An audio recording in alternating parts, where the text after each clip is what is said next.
Hello again, everyone. Welcome to Cyclone inCYders. I'm your host, Logan Murata, and once again we have Taylor Mankel in making her Cyclone inCYders debut. You've probably seen her recaps. It's Laurel Feeks. So it's been a while. Since our last inCYders. When we left off before winter break, the Cyclone basketball team was still undefeated, sitting at 6-0, and they really hadn't been tested with the exception of a Colorado game in the first game of the season. But since that time, the Cyclones have gone 1-1 against in-state rivals, 1-1 against other Power 5 conference teams, and finally in the Big 12 conference, they're going 6-5 so far. Most recently, losing last night, a tough one at Texas Tech in overtime. So, guys, we're just going to jump right into it. Where did Iowa State lose control of this one in Lubbock? And I mean, what was the key factor that led to this, heartbreaking upset here? Mankel, we'll start with you. Well, I've got three things that let the Cyclones down in Lubbock, Texas. First is foul trouble. This plagued the Cyclones this game. It was huge. ISU committed 22 personal fouls. They're one of the least fouling teams in the nation. That was not the case last night. And Texas Tech, against Iowa State's 22, only had 12 themselves. Obviously, Texas Tech shooting a lot more free throws in a tight game. That always matters. And, of course, with that, the lack of depth plays into how many fouls that you have because Iowa State's such a shallow team on the bench. They cannot afford to commit these fouls that they did, especially when McKay is not even in Lubbock or the game before as he was not in Stillwater. We'll get to that later. But also going off lack of depth, you have to be very judicial in your allotment of minutes towards the people coming off the bench, which brings me to my third topic, minute allotment. Hallis Cook only played 4 minutes in this game. Yeah. The fact that he is playing 4 minutes and Jordan Ashton is playing 28 minutes, I find ludicrous. I do not understand how that is happening. I must be seeing something different than Coach Prohm is in practice if Jordan Ashton is getting 28 minutes in an overtime game that Iowa State desperately needs a W and Hallis Cook is only playing 4. Absolutely, and only a 3-point game. I want to, commend Tubby Smith on his game plan in this one. Texas Tech was constantly just driving the ball at will, and they just drove, and they either got fouled or got a basket every time. Without McKay on the inside and a lack of depth, they capitalized on that very easily. First off, I want to talk about that ridiculous, near half-court buzzer beater shot. Yeah. That was a serious momentum shift, though, in overtime. And that's the second time that's happened this season. It happened in last time Oklahoma was here at Hilton Coliseum. I believe it was Isaiah Cousins that made the same kind of three in the same scenario. But, other than that, the Cyclones never really had, a breaking open point in this game. They never went on a sustainable run where they were able to really put this game out of reach. And, I think they just weren't able to do that. Tech was able to match their runs, and I think that was the key for Tech to pull off this upset. How about you, Laura? What do you think? Sometimes I think that this team tends to get too comfortable if they get too large of a lead, and I don't want to say that they get cocky because that's not fair. And I don't want to say maybe that they got too comfortable, but I can't even remember at this point what the lead was. What was it by I want to say they maybe had an 8 or 9 point lead. They did go on a 9-0 run or something like that in the second half. So. And that doesn't really constitute for them to just relax and get comfortable. But then Texas Tech came back and answered and then ended up winning in overtime. Yeah, absolutely. And I think there's a lot of possessions that just seem like they're empty and kind of wasted. And, sure. I know we play a fast tempo offense, but with that lack of depth, I feel like it's kind of wearing the players out sometimes. And, there's some errant shots and, bad passing. But if you did have to, find a silver lining and say there was an MVP of this game, who would you take, Laurel? I picked Monte Morris because he actually ended up hitting the 1,000-point club. Yeah. And he got 12 points for the team. Wasn't necessarily the most. However, he really distributed the ball and made himself a playmaker and got the opportunity for other guys to be scoring points and really helping out the team. Absolutely. I had Monte as my runner-up as player of the game for this one. He had 9 assists and only 1 turnover, and that 1 turnover came late in the game, and it was, a pass. Crucial turnover, yeah. Yeah, and it was a pass that, kind of went between George Yang's legs. But, other than that, he took care of the ball. He played aggressive defense throughout the game, and I thought he had a solid game. Fun note, that was his first turnover of February. Oh, really? Oh, yeah, that's right. Fun That's fact right. there.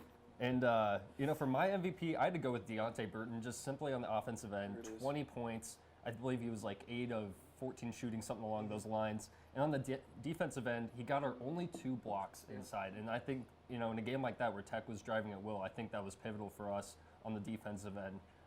Mankel, how about you? Who did you have as your MVP? I agreed with Deontay Burton if I had to choose somebody on Iowa State's side, but I don't like choosing MVPs from the losing team. So I went with Zach Smith of Texas Tech. This sophomore had a big game, 12 points, 7 rebounds, 5 assists, 3 blocks in 40 minutes.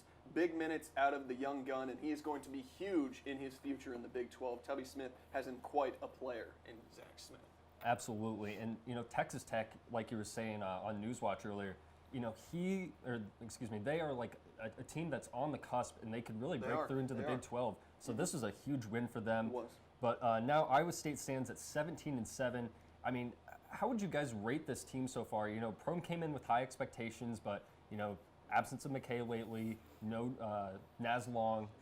Those are some factors that play in. And I believe, there's a couple games here and there we would have, maybe pulled off, had another scorer available to pick up some slack.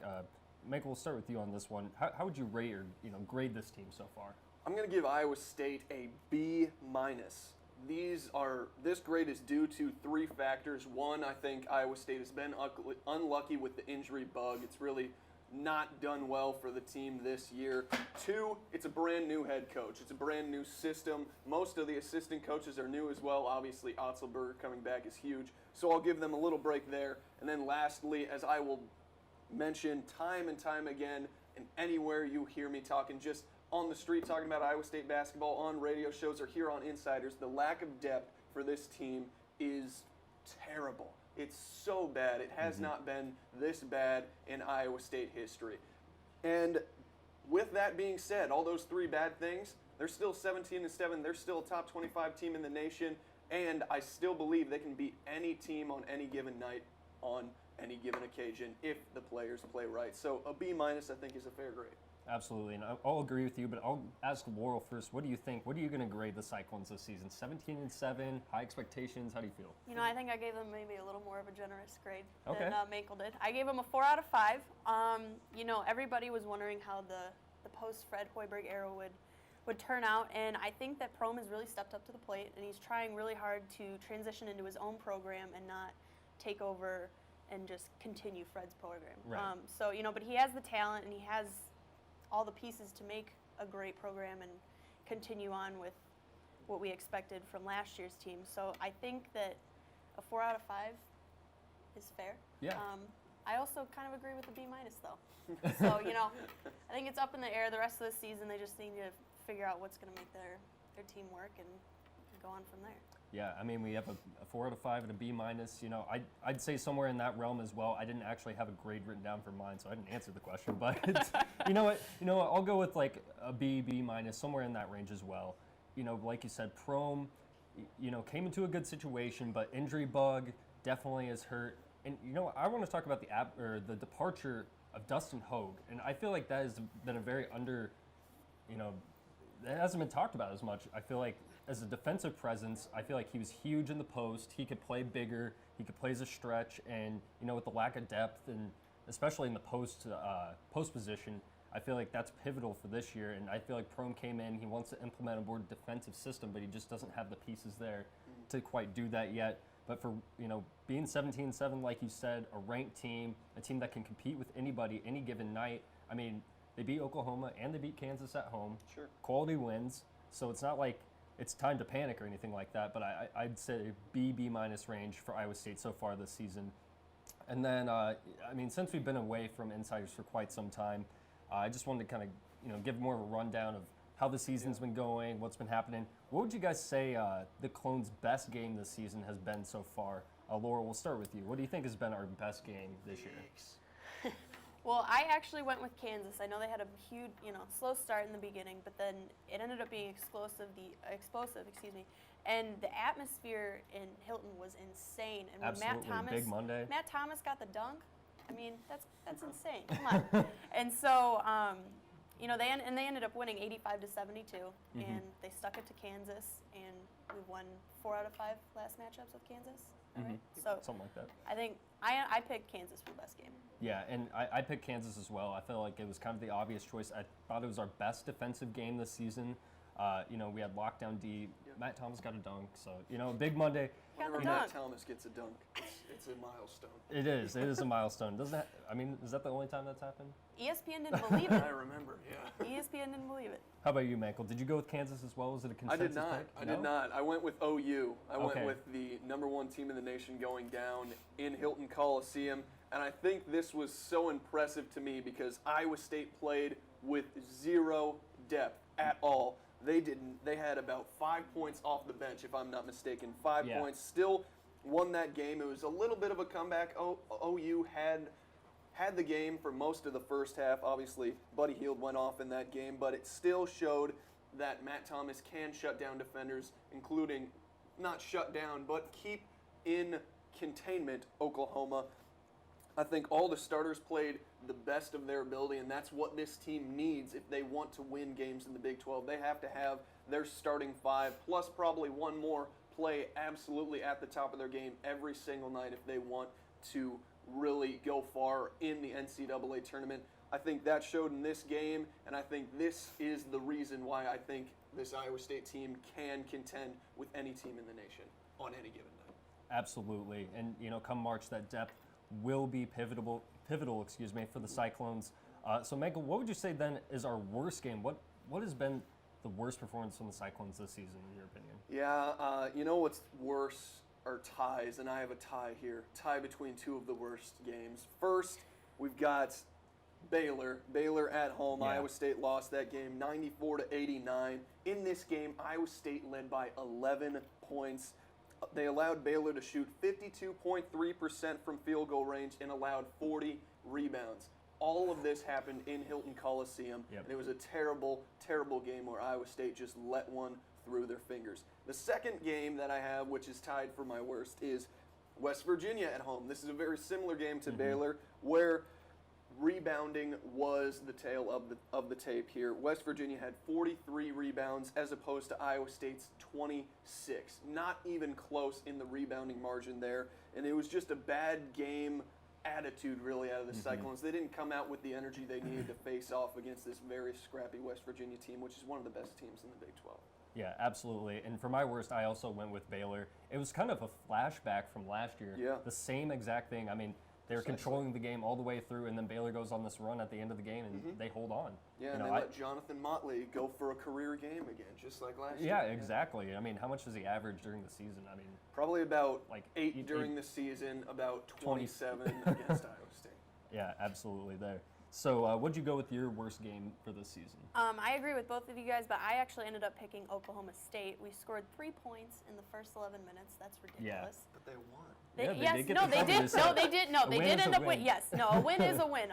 But they were slow. They couldn't find a real rhythm, and there's no excuse for that. Especially, and I understand, being the almighty underdog and wanting to be this flashy underdog team, but that was the narrative for last year's team. I feel like this year we need to play as big dogs and continue on from last year, and I don't think we're performing the way that anyone expected. Yeah, and to piggyback off of that Oklahoma State game, I'm going to just jump into my offensive MVP for the season, and I got to go with the obvious pick, George Niang, and that's they fed off of him in that game. He took over the game at the end and won the Cyclones the game in my opinion. But 19 points a game, 6 boards. He's the best scoring option night in and night out for the Cyclones. So I thought it was an obvious pick, but I think you can make cases for Nader and maybe even Morris as well for this season as offensive MVP. Did you go with Niang as well, or one of the other two? I also picked George Niang. And, he's been really consistent throughout the season, but he's also been a real leader. And I think that's important, especially with a new transition to a new program with a new coach and trying to lead the guys on the team. Yeah, and one thing I'm going to note about George Niang is I think he's the best offensive player on the team, but come crunch time, I'm not going to give it to George. I'm going to give it to Monte personally. One of those guys, okay. Yeah, and, just because I think George has a tendency to be clumsy. I just, he's got good footwork from time to time. He does travel sometimes, but he does make mistakes late sometimes. Like we saw in the UNI game, where he was backing someone down about the free throw line, and then he just falls over and drops the ball. Totally fumbled that game. So I feel like Morris is the clutcher choice, but I feel like Niang is definitely the offensive MVP. How about you, Michael? I was going to make a consensus, but I'll play devil's advocate here, and I'll give it to Monte Morris. Monte Morris, once again, one of the best ball handlers in the nation. He is truly, at times, willing this team to victories through his great assists, keeping the ball under control. Just think of where this Iowa State team would be if they had an average point guard at the helm.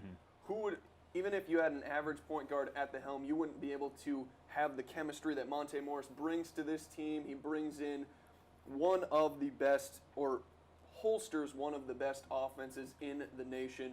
And just to play devil's advocate there, I think he could be considered as a very good offensive MVP, even though I think it's George Niang as well.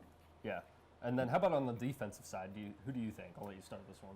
I've got Matt Thomas. Matt Thomas has really stepped up this year on the defensive end. Coming into Iowa State, there's no way Matt Thomas thought he would have to be a defensive presence. He's one of the highest recruiting people that Fred Hoiberg brought in, and he brought him in as he was going to be a shooter. Sure, he brings that to the table, but I doubt he thought, nor did most of Cyclone Nation think, that Matt Thomas was going to be a defensive presence this year. I think the best example of this was against Oklahoma in Hilton Coliseum, where he controlled Buddy Hield. Buddy Hield's the best player in the nation, second to none. So I think when you see you can control an offensive presence like that, that really speaks volumes. And he's had a lot of very tough assignments throughout this season against some of the best scorers in the nation. Absolutely, and I'm going to totally agree with everything you just said. I also went with Matt Thomas, the Iceman. You know, a sniper on offense can hit the long ball, and a brick wall on defense. He's looked vastly improved on his footwork and very active hands on defense this year. And, you know, we work at Cyclones TV. John Walters did a fantastic feature on Thomas and pointed out an interesting stat. Buddy Hield against the Big 12 was shooting somewhere around 54%, and then Hield against Matt Thomas only about 37%. So lockdown defense, like you said, he's been playing the best players in the Big 12 night in and night out and playing great defense. Did you also go with Thomas, make it a consensus, or who'd you pick in this one? Playing devil's advocate on this side now. So both offensively and defensively, Monte Morris has an incredible season. You know, but I ended up picking Monte. He has had 48 steals so far on the season, and he's had 8 blocks. And on top of that, he's an explosive player that really helps give the Cyclones, you know, that extra pep. Yeah, change it up. I Yeah. like it. Yeah, Feast. change I it like up. it. and absolutely, and that's going to give us a good transition here, going into Texas as they come into Hilton on Saturday. My birthday, by the way, give me something nice. Happy birthday. You know, last time they were here, or excuse me, last time we were in Austin, Iowa State needed to come back in that game to send it to OT, where they would lose late, 74-71, and Isaiah Taylor, who Monte Morris was matched up against, was huge for the Horns. He had 28 points, 6 rebounds, and 6 assists, just an absolute workhorse. I mean, will Iowa State need to, you know, focus in on stopping Taylor again, or if McKay isn't out there, will there be an added key to victory stopping, you know, Lammert or eBay? What do you think, Taylor? We'll start with you. I've got a couple points on this game. First off, I think McKay will play. I'm assuming he's going to bounce back and show Steve Prohm what he needs to see out of him this week and this end of the week in practice to play on Saturday, which is going to be huge because Texas could and I think should attack the inside in this game minus Isaiah Taylor. I think they should go to their bigs. They've had a lot of trouble in the last 3-4 seasons not utilizing their bigs against Iowa State. That's something that they have the advantage in. They have the height, they have the strength, they have the offensive power inside where they should attack Iowa State. They haven't in quite a few matchups going back 2-3 seasons. But I think, talking about Isaiah Taylor, I think he's going to get his. I don't think you need to go and plan something else. He's going to get his because Monte Morris's defense is not up to snuff at all against what Isaiah Taylor brings to the table. Monte Morris has not played great defense against driving point guards this season. He's just let them go by it, and Isaiah Taylor's going to do that this game. I think they just need to watch out and not foul him when he's going to them. Yeah, absolutely. And I think Taylor will be a factor regardless of Monte is on him or Thomas, but I think the key will be having an extra quality defensive performance, whether it's from Burton against one of those bigs, or Thomas against Felix or something like that, or even Nader stepping up against a big guy. And Prohm has said that McKay will play if he behaves. So odds are I think McKay returns, and that'll be huge. He's been nursing that hurt knee, so I think the time off honestly will actually benefit him some more, and maybe he's cleared his mind a little bit. But I think McKay will come back and have a big performance. What do you think will be the keys to victory here for the Cyclones? If McKay is out, but I agree with you guys. I think he'll be back. I think the starting lineup would look similar to the one in Lubbock and Stillwater. Yeah. And Deontay Burton would be a huge asset, and I think that all the parts are there. And they just need to figure out how to make it work. Yeah. And as for Taylor, he had 28 points in the last matchup against Iowa State, and he's been averaging 15.4 points per game. And he's a key player and definitely somebody that needs to be watched. Mm-hmm. But luckily for the Cyclones, we get to play in Hilton. So if the question is, if McKay doesn't return, do you guys think Simeon Carter gets any playing time? He briefly saw the floor. Promes has not really been working him into the rotation just for, sake of depth. Do you think he makes any appearance on the court? I think there would have to be some severe foul trouble for that to happen. I think the 2 times you have seen Simeon jump in for about a minute and a half, 2 minutes have been when foul trouble is really prevalent, which has happened in both games that McKay has not been in. Yeah. They're just going after George and trying to get him in foul trouble, and it's very successful in that. But I don't know, Prom is pretty stingy on who he puts in the lineup. I mean, he won't even put Hallis Cook in there for some extra time when depth is low. So I don't think Simeon Carter is going to see any minutes if McKay plays. If he doesn't play, they would have to be in foul trouble to see Simeon again. All right, well, it will be interesting to see what happens there. So what's your guys' prediction with the score, if you can give us one, Taylor? What do you think about this game? I'm going Iowa State in this one. They need a big bounce-back win at home, and they need to once again prove that Hilton Coliseum can be a very tough place to play. The crowd has been in it the last couple games, but those 2 losses that we saw earlier in the season, Baylor and West Virginia, it wasn't the crowd's fault. It was the attitude of the players going into those games. So I'm going to go Iowa State here, 85-76. Yeah, and I agree. Very uncharacteristic. I feel like in the Big 12 especially, you need to prove your home court is a fortress. You can't allow wins like that to happen. And I think the Cyclones need to bounce back here. It'll be a big momentum game. I think McKay returns, has a big day. But Texas does keep it close. I'm going to go Cyclones 84-79. Are you going to make a consensus here, or are you going to play devil's advocate? No, it's in favor of the Cyclones. Very similar to your score, 82-79, favor of the Cyclones. They're all very close. I know. I think the Cyclones will do it. Hilton Magic. Yep. It's a place to be, force to be reckoned with, and I think we're going to come out on top. All right, well, we'll see what happens in that game. We're going to toss it to a break here real quick, but when we come back, we'll have predictions of the Big 12 games coming up this weekend, and maybe some football talk as well. Stay tuned. You're watching Cyclone inCYders. Welcome back from the break. So we're going to jump into some Big 12 basketball predictions for the weekend. We'll start off with a pretty obvious pick, in my opinion, but TCU at West Virginia. Taylor, we'll start with you on this one. Does Press V pull out the victory here? They do. 90-75 is the score I've got there. I think TCU, while they're not a bad team, obviously the seller of the Big 12, West Virginia's is way too much, and TCU's not going to know what hit them in Morgantown when that press kicks in. Absolutely. Morgantown, a tough place to play. They can stay tied in first in the Big 12 race, which is a tight one, with a win on Saturday, and I think they get it done. Consensus pick? West Virginia. They're going to win against the Horned Frogs, and I have a much lower score compared to Manko, but it's 79-64.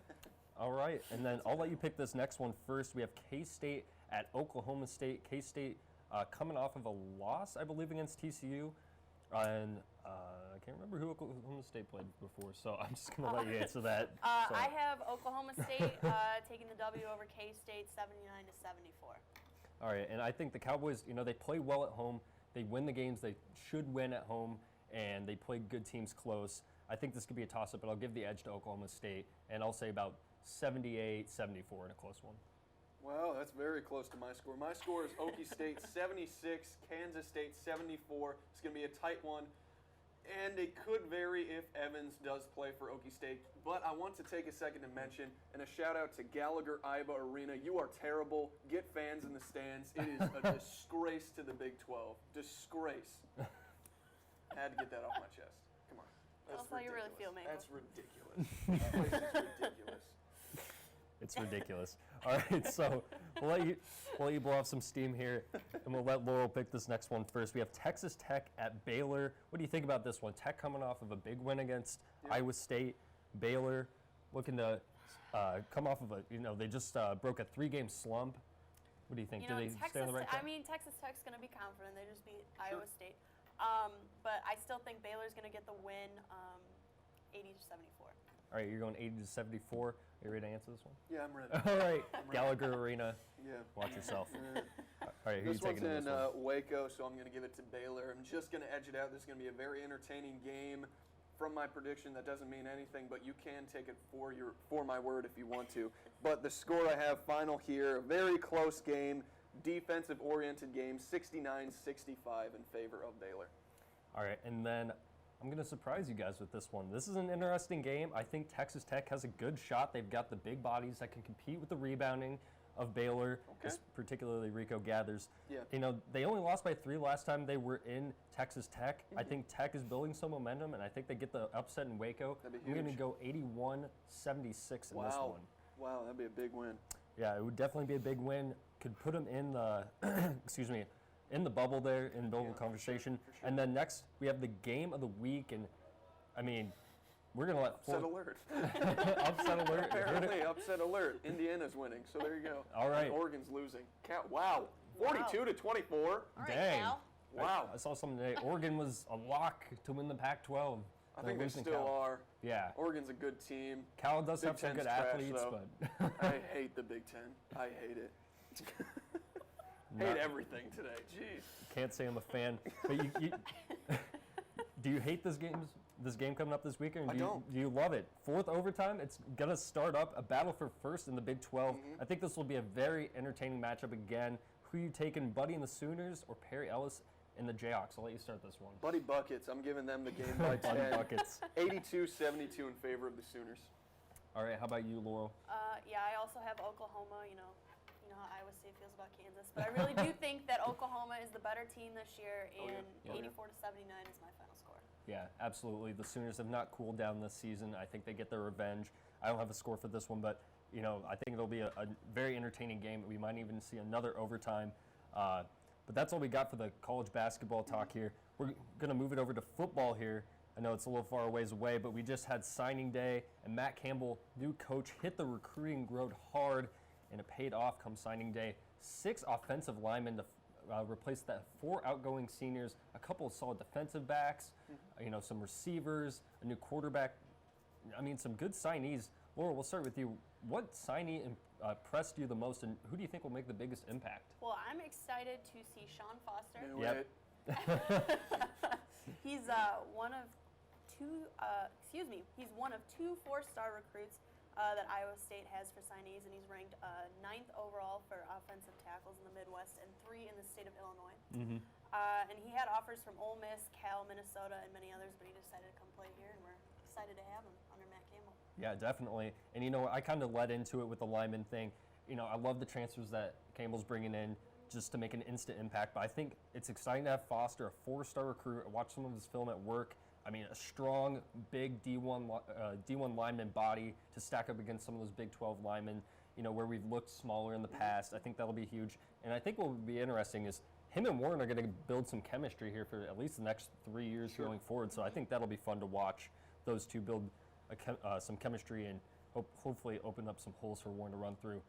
What signee are you most excited for then? I'm not going Sean Foster. I think he's got some very big attributes for Iowa State to be excited about, but I think that he's got some time to grow. He might even redshirt this season. So I'm going to go with someone who can. I don't know if he will. He also, too, might be a redshirt this year, but he can make an instant impact to this team. It is Deshaunte Jones, the wide receiver, 4-star athlete according to Scout.com.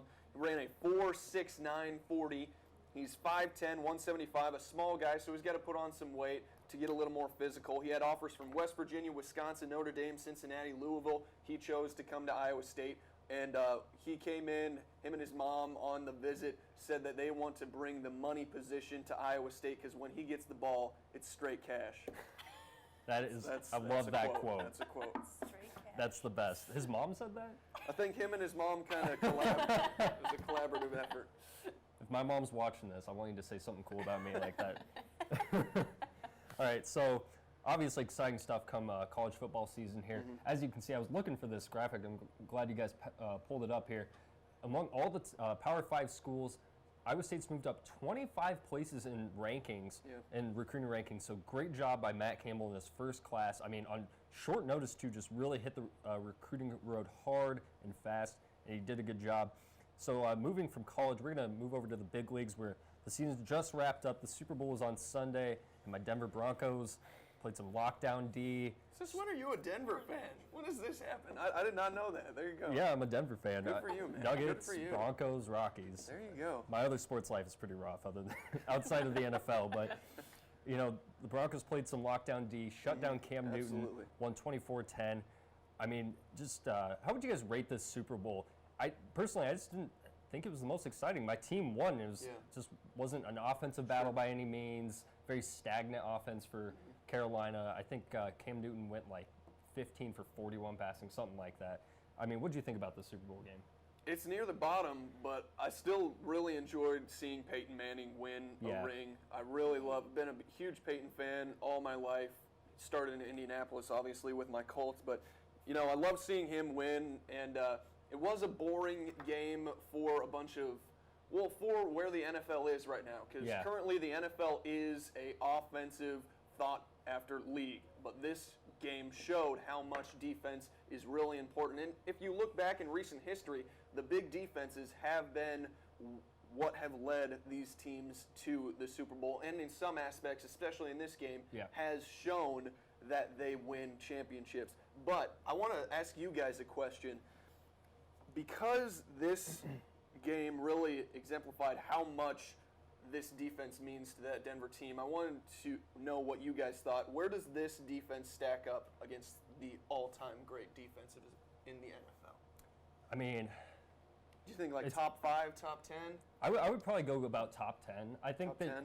Just to play it safe, you know, there's been a lot of great defenses, and we've seen them in recent years, like you said.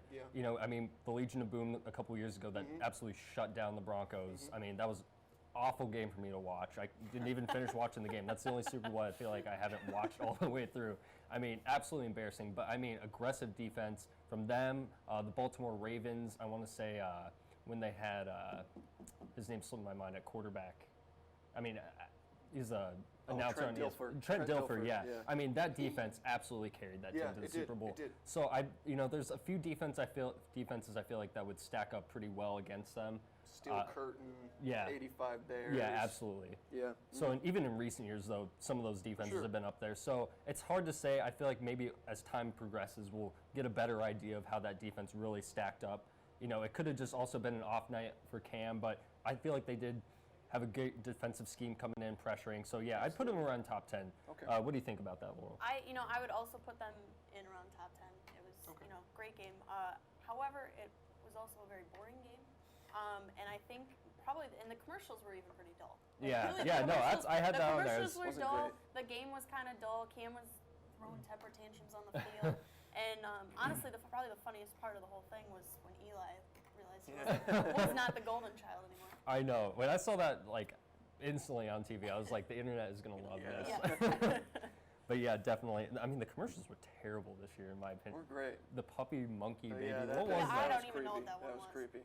But what do you think about the Broncos defense? I didn't get your opinion on that. Where do you think they're rank? top 5. I really do. I think they're top 5. I think it goes Steel Curtain, 85 Bears. I think then you might throw in Legion of Boom somewhere in there. I think you can also throw in the 2000 Ravens team. And then I think maybe at that 5 spot you might put this defense. But I like what you said, giving it time and giving history to play itself out, so then we can look back on it and see even better. So I think that's probably the best way to look at it. But currently, I think they're about top 5. Yeah, absolutely. And you know, it was an interesting playoffs because you know the Broncos came in and they were constantly counted out throughout the season just because of Peyton Manning's play. And I feel like it really speaks levels about this defense, though, that they're able to carry them all the way through that and beat that Patriots team that a lot of people thought was going to easily win the Super Bowl about mid-season. But so let's do a quick prediction for next year's Super Bowl. I know it's early, and we'll start with you here, Michael. Okay. All right, my Super Bowl prediction for next year. First one is not so controversial. My second one is, but the first team from the NFC, I've got the Arizona Cardinals. I like that. They're a very good team, very good on offense and defense. I think that Arizona will improve their defense a little bit towards in this offseason. Obviously, they've got a great secondary. I think they could improve a little bit in their for their linebackers. They've got a decent defensive line. It's a little old, but I think there should be improvement there. I think the offense will still be clicking on all cylinders next year, giving maybe even David Johnson even more time, even though he got quite a bit of time with all the injuries in that running back core. I think they are a great team, and I think they'll bounce back from that humiliation against Carolina in the championship game. And on the AFC, I'm going to go home. I'm going to be a homer here, and I'm going to say the Indianapolis Colts are going to be they're going to have a bounce back year here.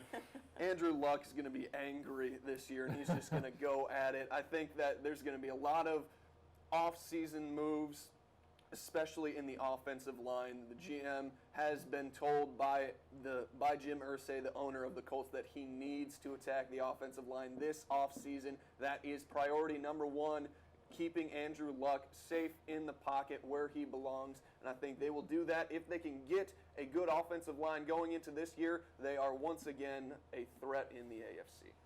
Yeah, and I liked your pick with the Cardinals there. Yeah. I had them just at the very end there. I had to change my pick because of their quarterback health. That is the only thing that keeps me with the Cardinals. That's murky for them. Can't trust Carson Palmer. Yeah, but I do like David Johnson. I think it's awesome that they have a big play guy out there that's going to break open some big runs for them. So I think that'll be huge because they're not going to have to depend so much on the passing load there. But for mine, I'm going to go with a Super Bowl that a lot of people thought would happen this year: Packers and Patriots. Oh, that's the worst. Oh. It is. It's a cookie cutter Super Bowl prediction, but at the same time, how do you deny that these teams consistently year in and year out produce results? I don't like the Patriots. I don't mind the Packers, I guess. Oh. But, Jordy Nelson was out this season, the leading receiver for the Packers, and I think when they get him back, he will immediately produce again, have a great year. I think the Packers will make a big run to the Super Bowl. How about you, Laurel? Well, unfortunately, I am a Bears fan, so of course I would love to see Cutler and company in the Super Bowl, but that will not happen anytime soon. True. So people back home are probably going to be mad at me for saying this, but I think the Packers. Yeah. I did not pick Packers Patriots, so relax. Okay. But I picked Packers and Steelers. That's I think good it would pick. be an interesting to see Big Ben go against Aaron in 2017. Yeah. Huge offense. I think that would huge be- offense. Yeah, that'd be a fun passing matchup in that one. Mm-hmm. All right, and then just a fun question to close out here. I like this question. Yeah, we had Love it. this year's Super Bowl, we had Coldplay, Beyonce, and Bruno Mars, but what is your guys' dream halftime act? Laurel, we'll start with you on this one. If you could have anything. Doesn't have to be music. You can do. It is music. Okay. And it's not a shocker.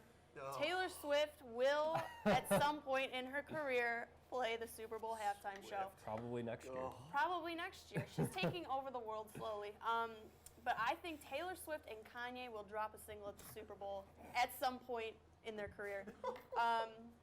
Taylor's song. It'll be Taylor's song with Kanye featured, and I think people weren't fans of Taylor's Bad Blood remix with Kendrick Lamar, but all the Taylor Swift fans were very. Oh. So I think that would be an amazing halftime act. Oh, Do you think Kim K gets on stage and does a little duet with Kanye or anything like that? Gosh, she'd probably break out, and she had a single at one point, so maybe.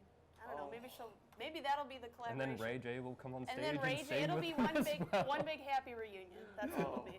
All right, Michael. How about you? What do you think? Mine, I'm not. I like a lot of alternative music, but I'm gonna keep it out of there. I'm gonna keep it more hip.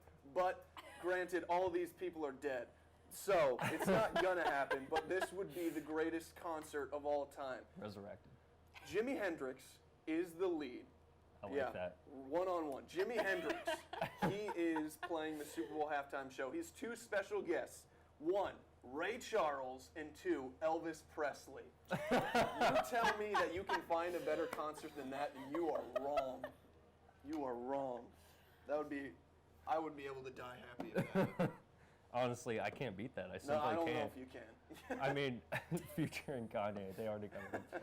I mean, I don't know if I can top that. If I had to pick like Dead or Alive, I'm a big Creedence Clearwater Revival fan. Nice. I like, Okay. America, Super Bowl, why not? Throw them in there. I think that's a very fitting performance. Very American. But you know what? I'd throw Taylor Swift in there too. I Okay. think that, All right. if I had to go, if I'm going what would actually happen next year, I'd say think Taylor Swift. That's definitely more likely than mine. It'll be an off year. She's working on the new album. It'll be an off year. What else does she have to do? I don't know. Maybe Andrea Safar can do like a stand-up comedy. I'd like that. Yes. That'd be a good halftime Actually, you know what? Scratch Oh. the Taylor Swift. Andrea Safar. That's the one. I'd like to see Prestige Worldwide from Step Brothers. That's the other one I had down on mine. Will Ferrell and John C. Reilly. But that's all we have for tonight's inCYders. Join us next week. We have a special guest that we're going to try to bring on for next week, and if we can't, the week after. But join in next Thursday, same time, same place. Have a good night, Ames.